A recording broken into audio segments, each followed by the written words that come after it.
உயிர் கொடுக்கும் உணவு, உயிர் கெடுக்கும் உணவு, எந்த வகை உணவு நம் உடலிற்கு நல்லது என்பதை நாமே பரிசோதனை செய்து பார்க்கலாம். எந்த உணவை சாப்பிட்ட பிறகு வயிறு நிறைந்த பிறகும் நாவில் சுவை உணர்வு இருக்கிறதோ அந்த உணவு உடலுக்கு நல்லது. உதாரணமாக வாழைப்பழம் சாப்பிடுங்கள். 5 அல்லது 6 வாழைப்பழம் சாப்பிட்ட பிறகு வயிற்றில் இடம் இருக்காது. அதே சமயத்தில் நாவில் சுவை கண்டிப்பாக இருக்கும்.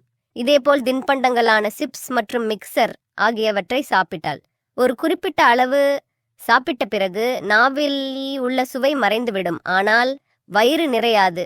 ஆகவே அவ்வகை உணவுகளை உடலுக்கு ஏற்ற உணவு அல்ல என்பதை நாம் புரிந்து கொள்ளலாம். இதையே உயிர் கெடுக்கும் உணவு எனலாம்.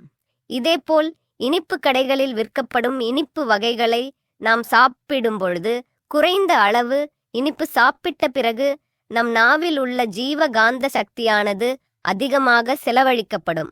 2வது மற்றும் 3வது இனிப்பை நாம் சாப்பிடுவதற்கு மிகவும் சிரமப்படும்.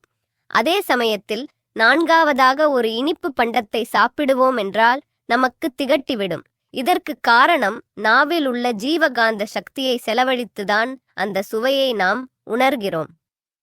அதிகப்படியான ஜீவகாந்த சக்தி இழப்பு என்பது இவ்வகை செயற்கை உணவியல் காரணமாக ஏற்படுகிறது. இதையே உயிர் கெடுக்கும் உணவு எனலாம். எனவே குறைந்த அளவு அவ்வகை உணவுகளை தேவைப்பட்டால் சுவைக்காக மட்டும் எடுத்துக்கொள்வோம். நன்றி. ஆரோக்கிய வாழ்க்கைக்கு தவிர்க்கப்பட வேண்டியவை என்ற தமிழ் ஆடியோ புக்கின் ஃபுல் வீடியோ லிங்க்கு இங்கே இருக்குது. கிளிக் பண்ணி பாருங்கள். ரொம்ப பயனுள்ளதாக இருக்கும். நன்றி. வாழ்க.